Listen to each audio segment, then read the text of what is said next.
What's going on, happy people? Welcome back to another episode of Hustle with Jesse W. And today we're going to go over 4 easy steps on how you can create better habits. Check it out.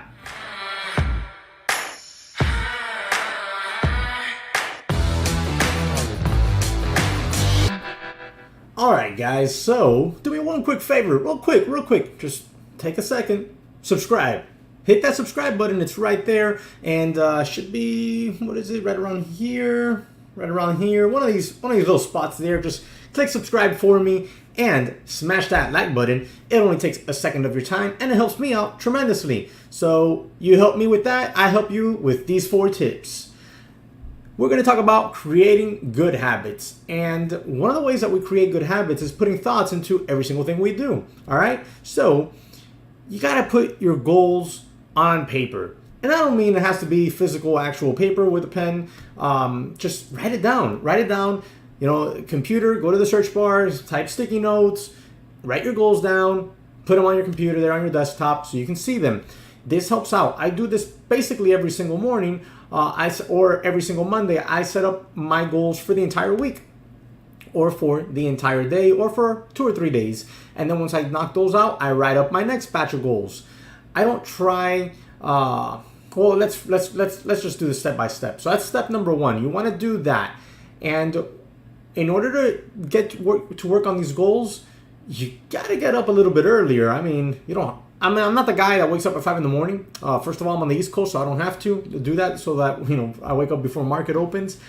But you gotta wake up a little bit earlier and go to bed a little bit earlier than you normally would, so that you can get to work, or you're going to have to work throughout the night a little bit later in the evening versus finishing up your day a little bit earlier, etc. You got to figure out what works for you. Some people can't think very well in the morning, and some people are more active at night. So whatever works for you, you got to figure that out, and those are the hours you want to hit those goals. I'd rather be extremely effective 4 hours out of the workday than mediocrely effective 8 or 10 hours. Like, I could do 8, and I've done it. I could do 8 hours or 10 hours of work and 4 hours of just sitting there and bam, bam, bam, bam, bam, getting it done, right? With no interruptions. So it can be done. I know if I can do it, you can do it. So that's just the way you get to work, honestly, if you really want it, if you're inspired enough. So step number 1, write down your goals. Step number 2, don't make those goals overly complicated. You cannot conquer the world in one day, right? Whatever that goal is, make it so that it's achievable. Don't say I'm gonna make. Let's say you're a stock trader, right? And you average out $100 a day. Well, you can't bust out with okay, my new average now is gonna be $500 a day. That's my goal.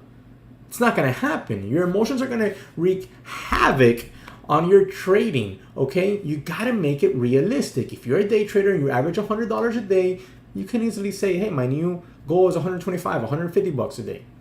Now, that's something that's obtainable. You can work towards it. Doesn't mean you're gonna nail it on the first day. But you gotta make those goals achievable, realistically achievable within the short amount of period of time. These are your daily goals, guys. Remember, this isn't your 5-year goal. This isn't your 10-year goal. These little goals are the ones that help you get to those 5 and 10-year goals. All right. So these small little steps every single day are the ones that allow you to get to those 5 and 10-year goals.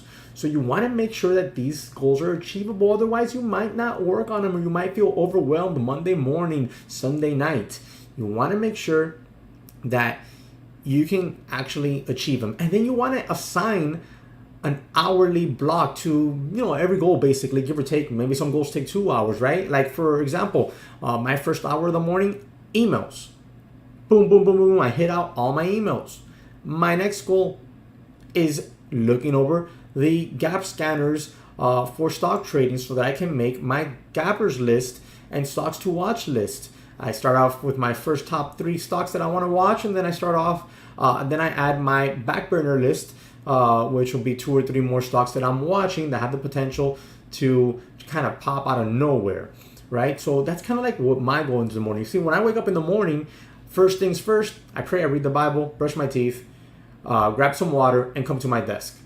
And then I do those 2 things that I just told you. Emails and make my stocks to watch list. So that's how I start my morning every single day, Monday through Friday. So you gotta like put it down, write down your goals, make them obtainable, make them achievable. Don't try to do a week's or 2 weeks worth of goals in one day or 1 hour.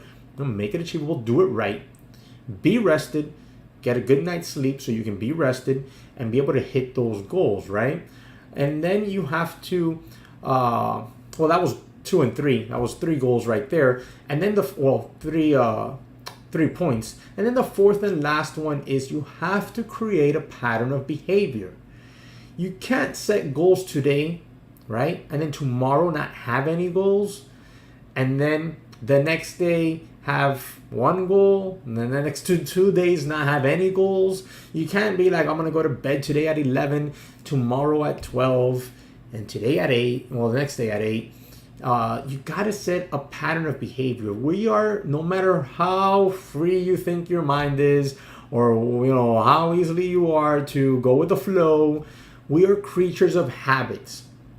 It's just the most free spirit type person has some sort of habit. We are creatures of habit to a degree or one degree or another.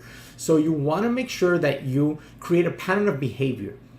I try to go to sleep every single day at the same time. And I try to wake up every single day at the same time. I try to figure out which is a time frame that is best suited for me to get up and that I feel rested and ready to attack the day with enthusiasm. And I try not to wake up any earlier than that if possible, because it might cause me to be groggy. I also try to get a good night's sleep. I try not to go to sleep too late, but I also try not to go to sleep too late. I'm sorry, damn it. I also try not to go to sleep too early.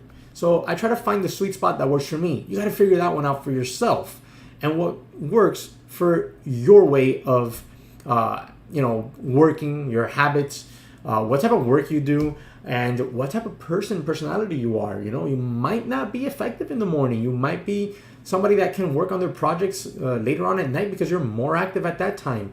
It's about quality of work in the time frame. Not about the time of day you start that time frame, at least for us entrepreneurs that basically are able to do whatever we want in a sense, right? So you want to make sure you create a pattern of behavior. I try to wake up an hour earlier than I need to in the morning so that I can do what I said. I can pray, I can read the Bible, I can brush my teeth, get my cold water, and be ready and rested and ready to rock and roll when I sit down at my desk with no distractions. So I try to get everything out and then sit down and get to work on those things. So you have to set that pattern of behavior. I designate blocks of time throughout the day, right? So like I'll do that, then I'll trade in the morning, then I hit my work that I have to do for the businesses I run, then I hit YouTube, right? And I do my videos and my content for YouTube, look at my social media, see if I have any other sales that I'm doing with one of my other little side gigs. And then I wind down towards the end of the day with closing out the business day and making sure everything was taken care of. And then I start thinking, okay, what's on the docket for the next day? Organization. It's really that simple. So you want to make sure that you think about your goals, you write them down, be them big or small. Just make sure your daily ones aren't the huge ones. Write down your big goals too. Like I'm 35 now. I have a big goal for by the time I reach 40. I'm working extremely hard to reach there. Will I reach it or not? I don't know. I really don't. I would like to have a net worth of $1 million by the time I'm 40. I'm working extremely hard to get there. Will I get there? I don't know. Honestly, I don't know. I'm not going to tell you, oh yeah, I'm a badass, I'm going to get there and I'm beyond. I don't know if I'm going to get there. I do know that I'm working towards it and I'm doing pretty well. And if I don't make it, I'm going to be damn close to it, much closer than what I am today. So it's totally worth to have that big goal and work towards it. However, my daily goals, they're small. They're small base hit goals. Base hits, bam, bam, hitting base hits so that in 5-6 years from now, I can hit the home run because of all those little base hits I hit every single day. So write down your goals, write down your big goal, write down your small daily goals, and work towards them by starting simple, creating a pattern of behavior, and executing. Okay, that's what you got to do. I mean, that's what I do personally. That's how I get it done. How do you do it? Do you do something similar? How does your routine go? Drop it in the comment section below. Maybe we come up with some ideas, mix what I do with what you do, and come up with a better plan. If you like the content, and I know you do, remember to subscribe, smash that like button, and remember to always comment in the comment section, because I really do enjoy talking with you guys about all these subjects. All right? I will catch you on the next one.